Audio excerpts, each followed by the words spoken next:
now tuned into the greatest. So when that bag come, I won't fumble. I'm just stacking on the low, but hey, I'm tired of being humble. Let me get to it. That motivation music. Get control of your life, don't let nobody else do it. Cause I'm not gonna have Metro S550s cruising. Feel like you winning on the ground. Yes, sir. What's up, everybody? Welcome back to The Run with me, Manny Wilson, all the way from Detroit to Chicago to your speakers and headphones. And, you know, I appreciate you for tuning in to the first interactive sports podcast.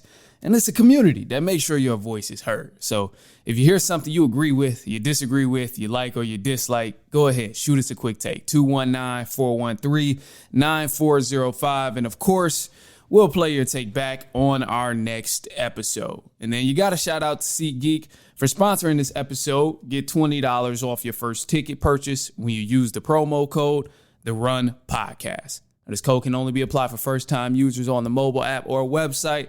So it's not too late to go ahead and check out some NBA games, and then maybe you get a little something special in the game like you did yesterday. But before we get on all of that, got a special guest in the building here with me. Travis Hicks, Fox 47 sports reporter, is here with me today. What's going on with you, Travis? Man, happy to be back. It's always a pleasure to be on my favorite podcast. I believe the best podcast out there, The Run with my boy Manny. So love talking sports with you. Proud of all the stuff you're doing. Excited for the sports topics today, man. Can't wait to get started. Oh, man, I appreciate that. And it's truly my pleasure to have you on here, bro. It really is, man. I know...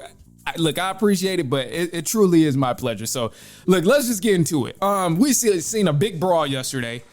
I loved it, but my thing here is, okay, Pistons, we're finally making some noise. And I felt this way since the beginning of the season where, you know, now we're a fifth seed and we tripled the amount of games that we won last year, which was 14 games. You got Cade Cunningham, obviously an all-star, proved to be an all-star, been playing great, triple doubles, winning games. All of these things are happening. We're known to be a physical team. We kind of set that standard of the identity early on in the year of, okay, this is a physical team. They play tough. They're going to play defense, and they're going to get back to the basics of basketball. But this brawl that happened the other day, I kind of feel like it's going to set the league on notice of, okay, the Pistons not just tough, like, oh, they're talking tough and all of that. Like, they're actually a tough team, and this is a team that's going to be in your face. They're going to play good. They got the skill to back it up, and they're going to give you a run for your money with or without their star guys. So I think the league is about to officially be on notice with the Detroit Pistons after this big brawl that we just seen against Minnesota. I definitely agree. One thing I love, you remember during the brawl when Isaiah Steward got thrown out, obviously ejected, he did the whole Detroit thing, like, yes, the bad boys sir. are back. Yes, and sir. I love it. Regardless of what people might say about him or our team, he's like our Draymond Green. He's the enforcer. Facts. And the thing I love, Facts. that bad boy mentality is back. So obviously we saw the thing with Naz Reid. I think he overreacted. People might say I'm biased because I'm a Pistons fan, but Ron Allen defended himself. Then Dante DiVincenzo, he stood on business. But the thing is, bro, we were able to, basically show people that, hey, this energy is back, and the Pistons aren't the same team you can move around. You made a great point that 14 wins last year. This is a completely different team led by me, a superstar in Cade, 42 wins. And I believe, this team is going to end up making a run. And the Pistons, they're no joke. And the thing I love about Isaiah Steward, he's willing to do this multiple times, stand up for his guys. And the best thing about yesterday, after the game, Malik Beasley was actually like, when you think about when injections happen, what kind of goes through your mind? He said, no matter the scenario, we're brothers. We're going to have each other's back, regardless of the situation. I love that team bond. You gotta love that, bro. And like you said, Stewart is kind of like our Draymond Green. He gives Ron Artest, he gives Matt Barnes, he gives Dennis Rodman, he gives it all in one, bro. And I respect that. He does not give a damn, bro. He will get ejected. This man will get ejected, come back and get ejected the same game he just returned. And I love it because you need that. Literally every championship team on any team has had that one type of enforcer and had that one guy that is just going to push it over the limit, going to be extremely physical, going to just take the edge a step further than what it should be and help his team build some momentum. So I love it from Isaiah Stewart. And now it's not just, oh, this team is physical or this team, they going to try and bully you around. We're tough too. But the team actually got the skill. We actually got the talent on the team to help us out. So that's one of the things there. And it makes me think, like, out of all the players that we have on there, some of the most important. And it's a good sign to me when I think of who's the most important and I can't identify just one layer to it. That's something that's brilliant to me. No, I definitely agree with that because this team reminds me just like of an all-around team, kind of like the early Golden State Warriors, not the Kevin Durant Warriors. I'm talking about the 15 Warriors that won their first chip. I look at Cade kind of like as our Steph, clearly the best player. He's the leader. Every game is going to go through him. Malik Beasley leads the league in threes. It's like the Klay Thompson spot-up shooting. You know what I'm saying? I love Malik Beasley. He be hitting parlays and all the good stuff. Then Isaiah Stewart's like the Draymond, and I love the entire team because everybody can step up when the opportunity is needed. For instance, Cade's been out with a calf injury. Malik Beasley's had multiple 20-point games. He even had 4 threes in the first quarter yesterday. Ron Holland became the first teenager in NBA history, I believe about a week ago, to have 25, 5, and 5 and no turnovers. I believe he's going to be a superstar. And one guy I got to say who's been slept on, he doesn't get much opportunity because how great Cade is, Marcus Sasser. He's a guy that can legit get 20 points in the game when Cade is out. I'm not saying he can just average 20 off rip, but this team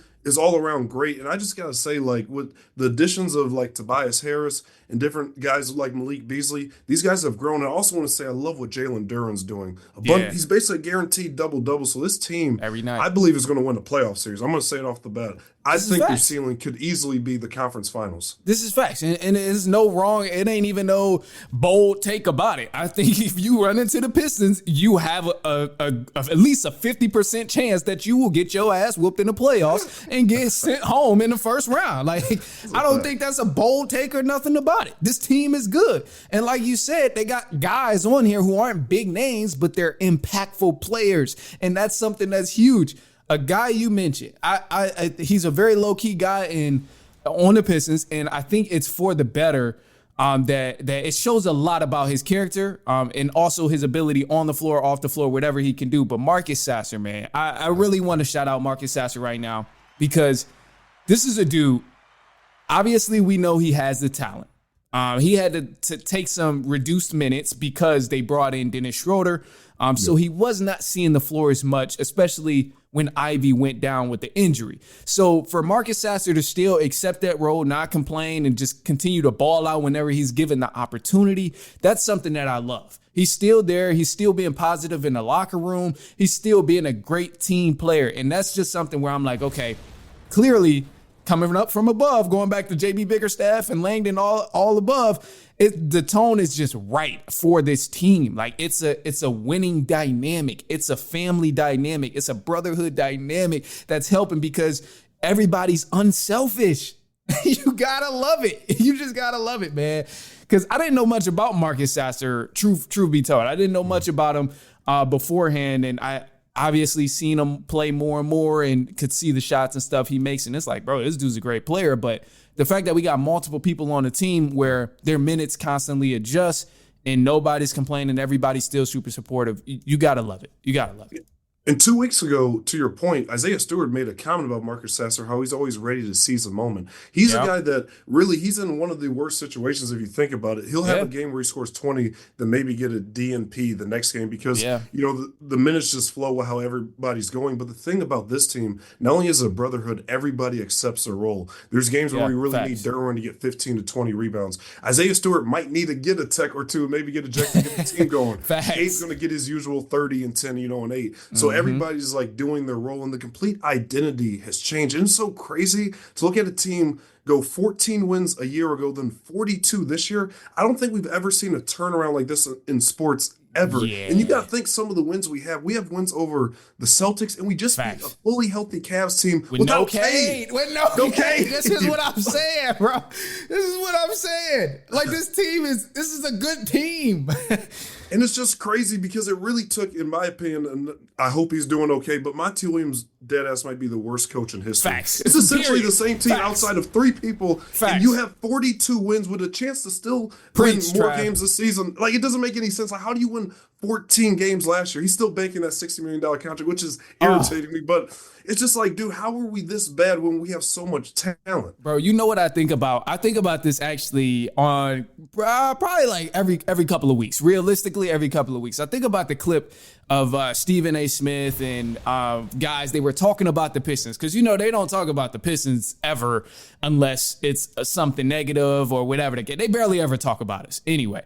But I think about the clip when he was saying, congrats to Monty Williams for getting fired because the Pistons is a bad organization and, you know, he should be jumping for joy that he doesn't have to coach the team anymore. And it's like, whoa, come on, man. That's a bit dramatic. And to me, it tells me, okay, clearly you, one, don't watch the team. You clearly don't watch the team because you see they got plenty of talent, but it's a lot of dysfunction and it's all Monty Williams' fault. Like playing 12 people in one game. Insane.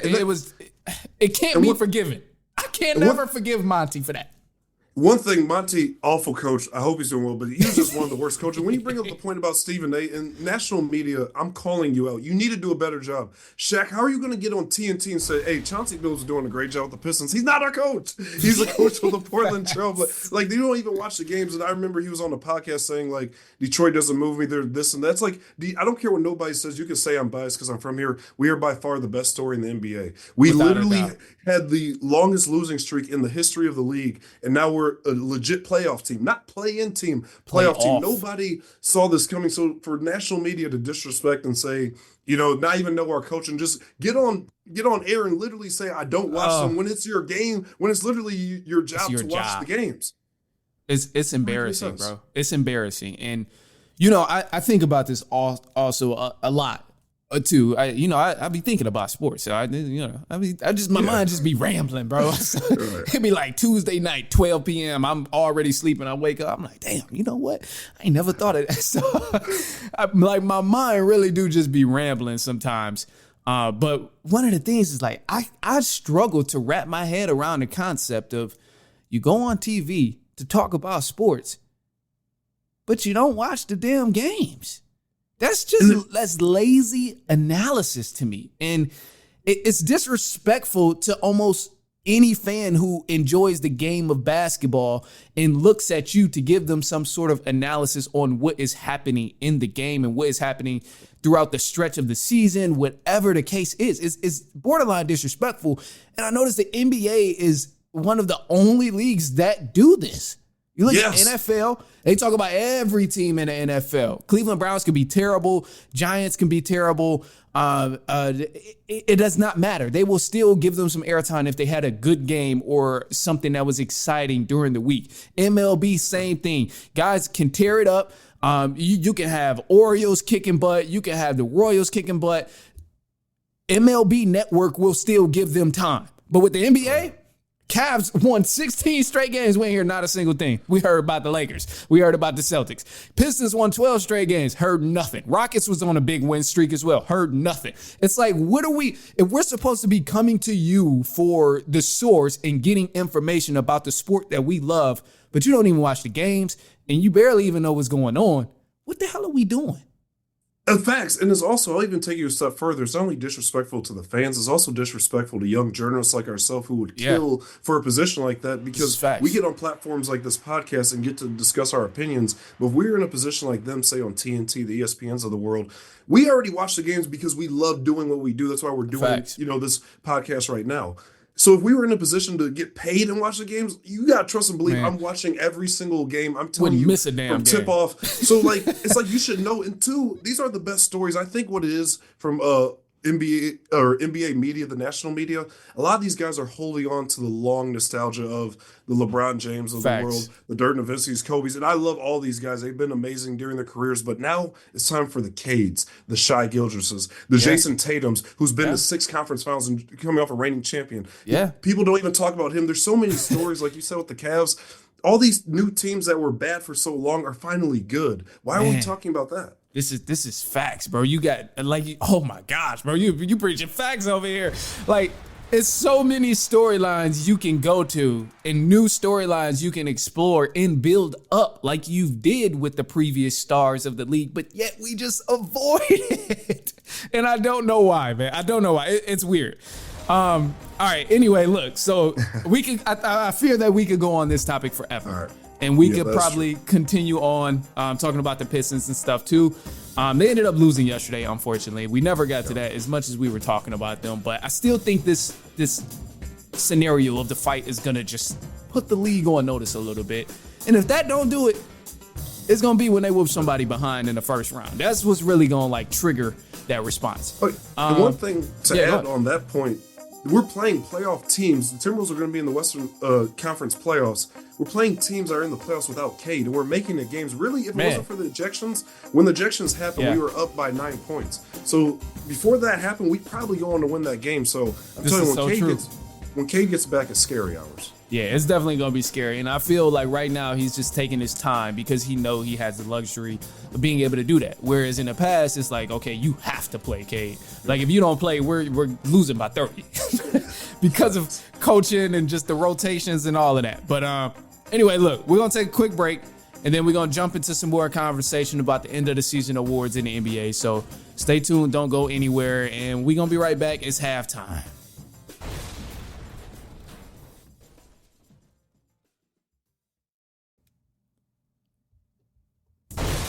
All right, welcome back to the Run with me, Manny Wilson. Still here with my special guest, Travis Hicks, sports reporter. Now look, man, we discussed the Pistons. We discussed all this other stuff that's happening as we move toward the end of the season. But one of the things we didn't talk about is these end of the season awards. Now, I think it's crucial. We got a lot of talent coming up in these awards. Got Defensive Player of the Year, Coach of the Year, Sixth Man of the Year, Most Improved Player of the Year, and then the most of all, MVP. So I'll let you get started with it of who you think should be the MVP. I have a person over here, but I'm definitely not moving sides. I don't think I'll probably ever move sides on who I think my MVP is for this year, maybe next year, maybe the year after that, depending on how this dude keeps playing. But I just want to know, bro, who do you think is the MVP so far? So you might agree, you might disagree. I know Jokic is having an amazing season. I'm just going to point that out. To get 30, 20, all these games, what Jokic is doing is fantastic. He's having one of the greatest peaks I've ever seen, close to what LeBron did in Miami. So I'm going to point that out and give him his praise. Okay. However, he is not my MVP. I'm going to say that I'm giving it to Shai Gilgeous. I know he's a three-throw merchant, as most people might say, but we also got to give him like the love he deserves. What he's doing with this OKC team to get 60-plus wins, to be a 1 seed for the second straight year in the toughest conference, I got to give Shai that praise. To get over 30 every game, his mid-range game is smooth. What he's doing from three, he's getting his guys involved. I get it. They have a young, good team. Sam Presti has done amazing getting that team together. But Shai, in my opinion, deserves it. To have your team the best record in the entire league, going to have home court advantage throughout the playoffs, you deserve it because you're guaranteed 30, on an efficient percentage. Again, I know he flops and does these type of things, but I feel like he deserves it because Shai, last year he had a great season. He didn't get it, but I think this year is Shai's time. Okay, so all right. First thing I'm going to say, I'm going to address the flopping narrative with SGA, and then I'll explain who my MVP is. But a lot of people, they hate SGA because he's doing a flop, and they call him free throw merchant and all of that, which I think he does shoot an excessive amount of free throws, and my mind will not change on that. However, I think he also flops excessively as well sometimes, but that doesn't take away from the fact that he's a great ball player. Dude can handle the rock. He can score. He's a tough guard. You can argue that he's MVP. I'm not upset about that at all. And then when you look in the past of other guys who won MVP and what they did, that whole flopping era of 2013, 2014, when Bron was a flopping king, you had KD was a flopping queen king, Russell Westbrook, all of them dudes in that era, James Harden, it was excessive. I'm just thankful at this point that it's only SGA that's doing this flopping stuff excessively. And, it is what it is. I'm just glad we're not reverting all the way back to that early 2010s type of era when everybody and their mama was flopping. Now, giving him his respect, SGA is not the MVP. I'm sorry. Oh. No. Shai Gilgeous-Alexander is not the MVP, bro. I cannot give him the MVP because the only thing he has over Jokic right now is scoring. Jokic is top 5 in rebounds, assists, points, You name it. He's top 5 in every category right now. And then also this dude, Nikola Jokic, is shooting a higher field goal percentage than SGA right now. So I get he's a bucket, but also look at Nikola Jokic. He's averaging 3 less points than SGA, but shooting a higher field goal percentage, has more rebounds, has more assists, and still has his team in a winning position to succeed in the postseason. So because of that, I would never stand on one player averaging more points than somebody else doing a triple-double in a consecutive year and been doing it all year.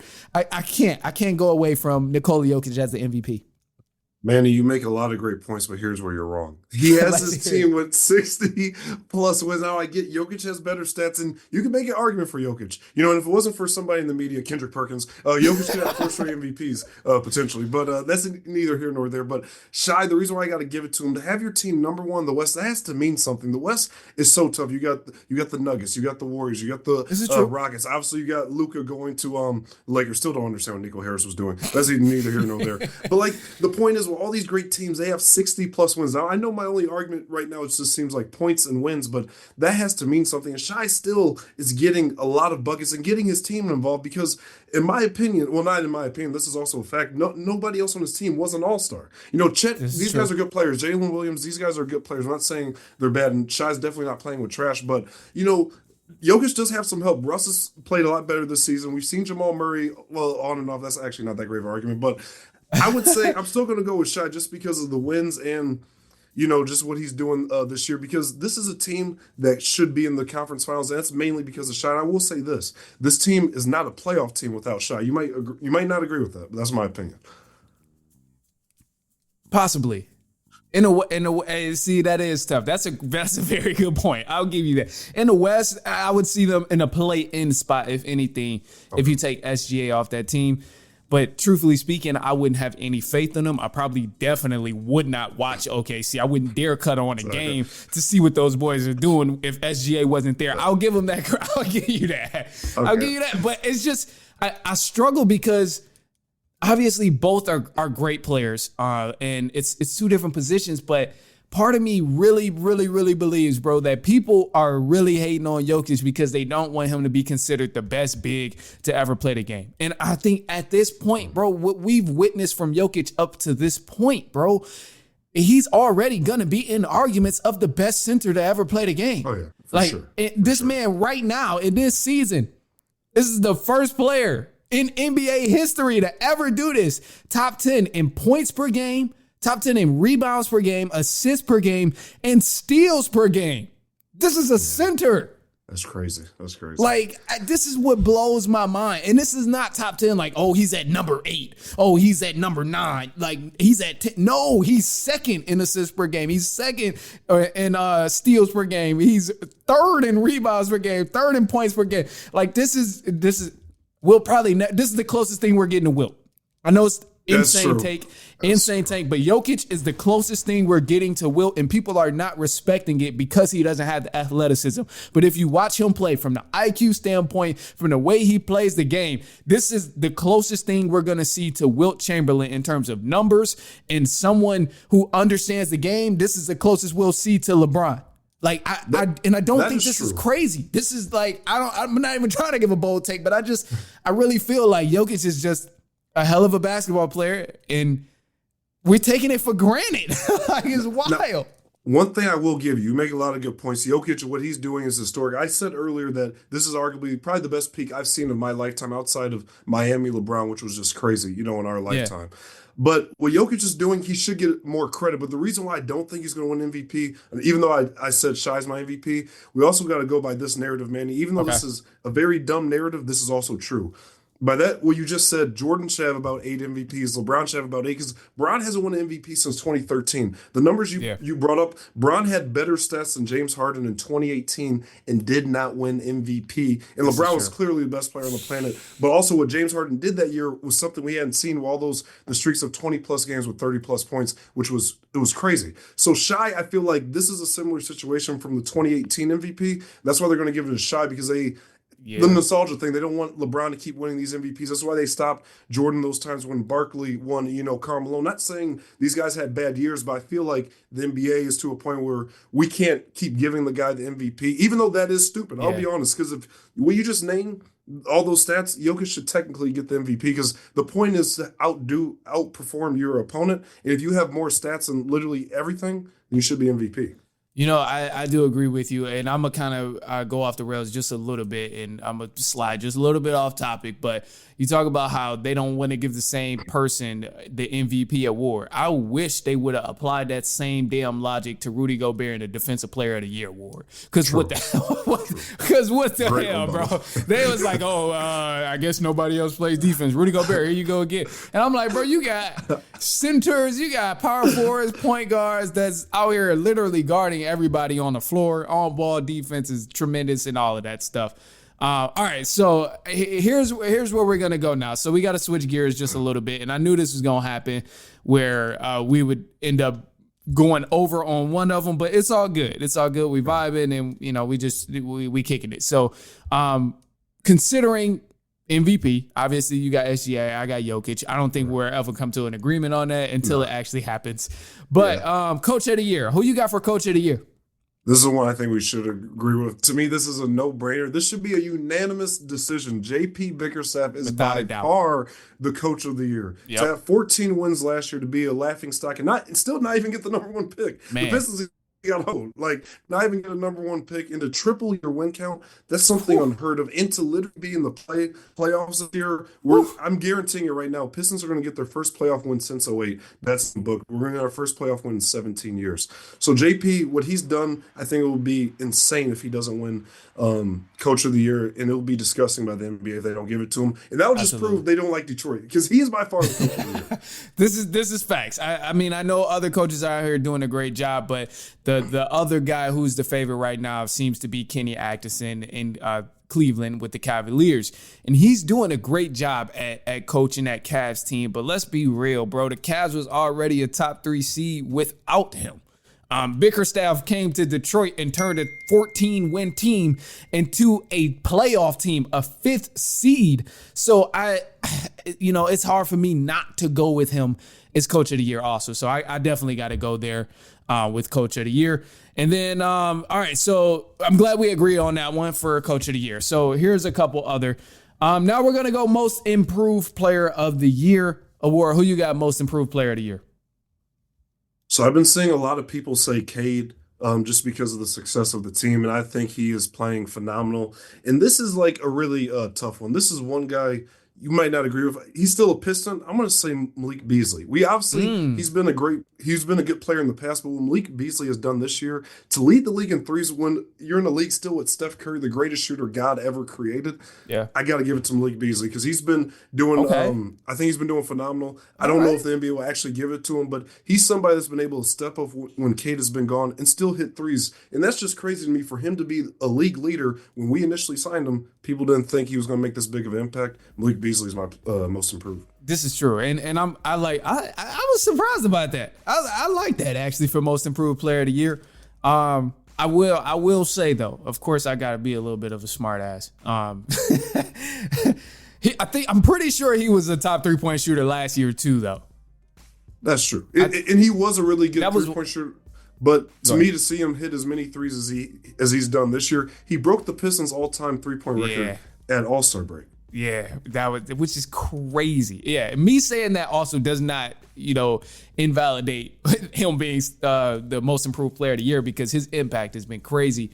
But also too, that was why I wanted him in Detroit in the first place because I think he came from Milwaukee. Correct me if I'm wrong. Yeah, I'm pretty sure he came from Milwaukee. Was obviously a solid shooter over there and played good, but it was just like, we just needed more shooters, and he was one of the top shooters in the league. So I'm not mad at that though. I actually like that pick for Malik Beasley to go ahead and get the Most Improved.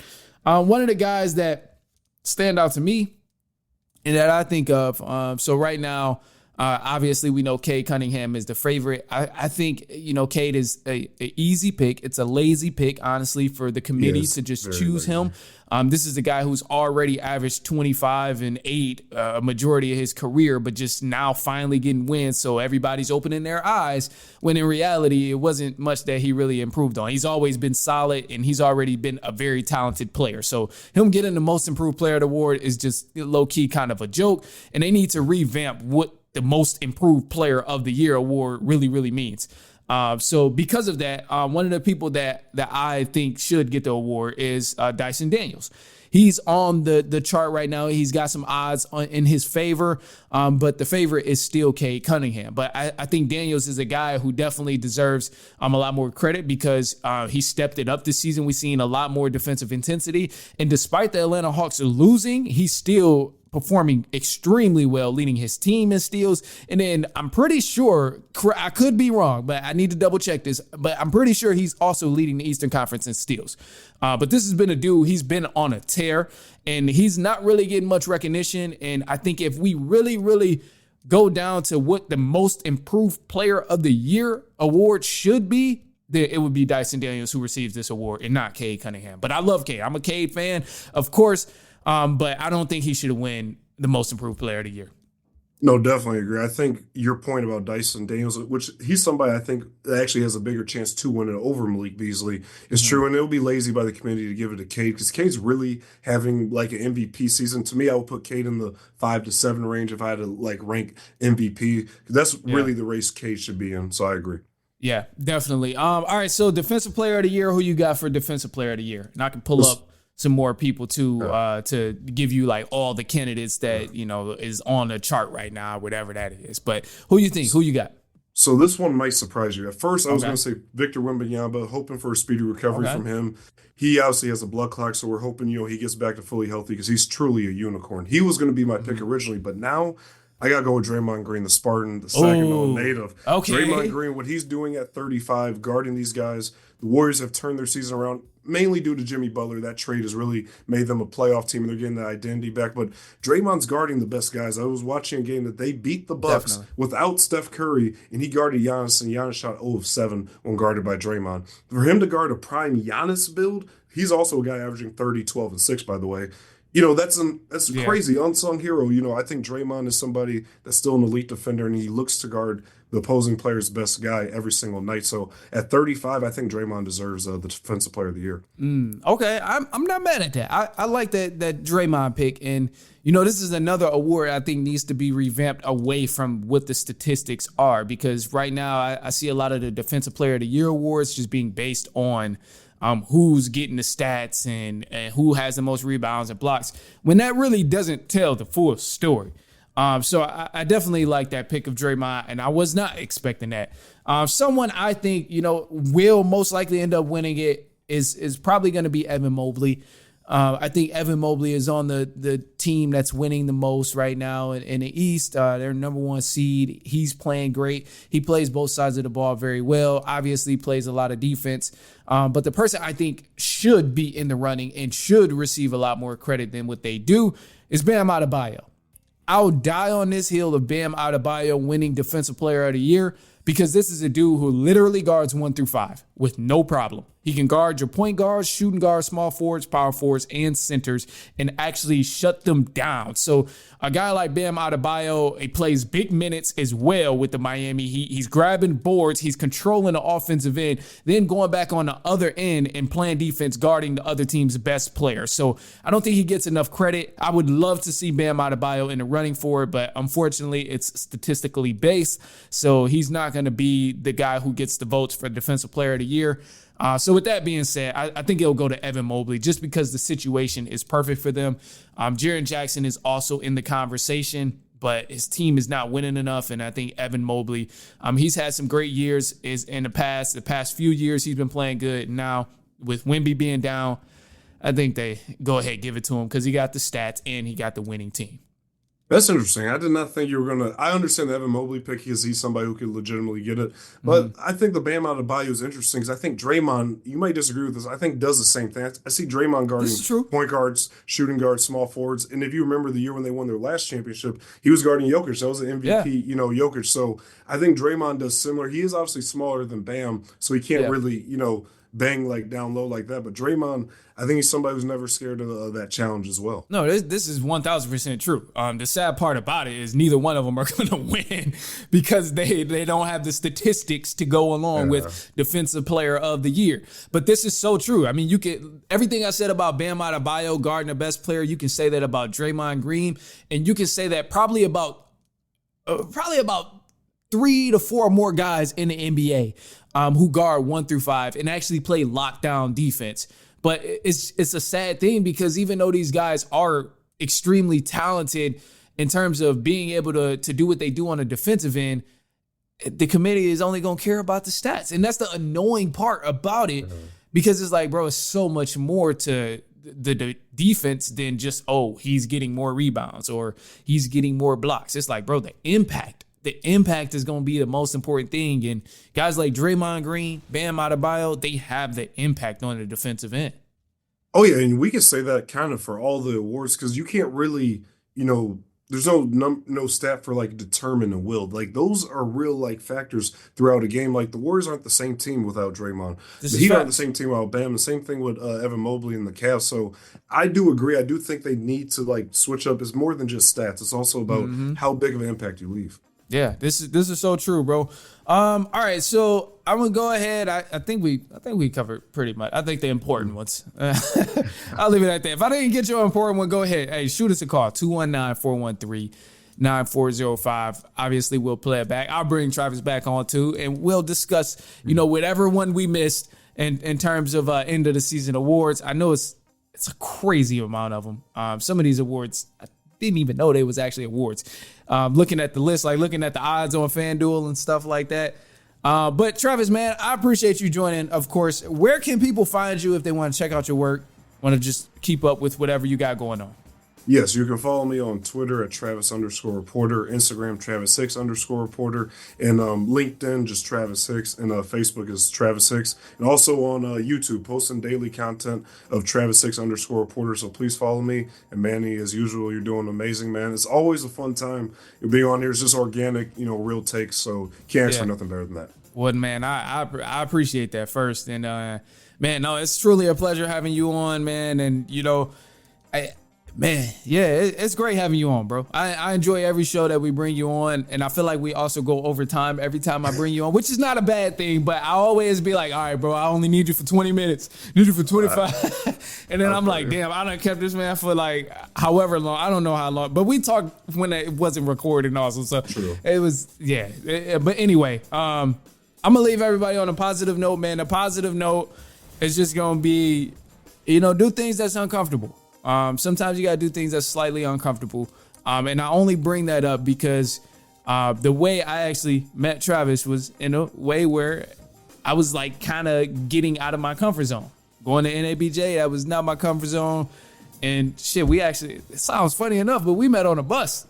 You did. We literally met on a bus going to the Birmingham Barons field. Yeah. So much history and nostalgia there. And we've been brothers like since, bro. You've been like one of my closest friends, and just like it's amazing to see how you've grown. And really all it takes is a conversation. And shout out Rob Parker, who's a mentor to so many of us. Legend. And it's crazy, all the mentees, we actually all talk. Not the every so often, every few months, but we talk regularly. Yeah, we kick it. Like next or maybe later in the week too. I'm gonna try and get Eric on here too. And so no, we all kick it, man. So yeah, that's the positive note there. Great things can come from getting out of your comfort zone. I'm gonna just leave it at that. And but all right, Travis, I ain't gonna keep you up too much longer, man. I'm done taking up all your time. But all right, look, so we'll be back later on this week, actually. We'll be back later on this week because damn, today's only Monday. All right, yeah, we'll be back later on this week, and so on and so on and so on.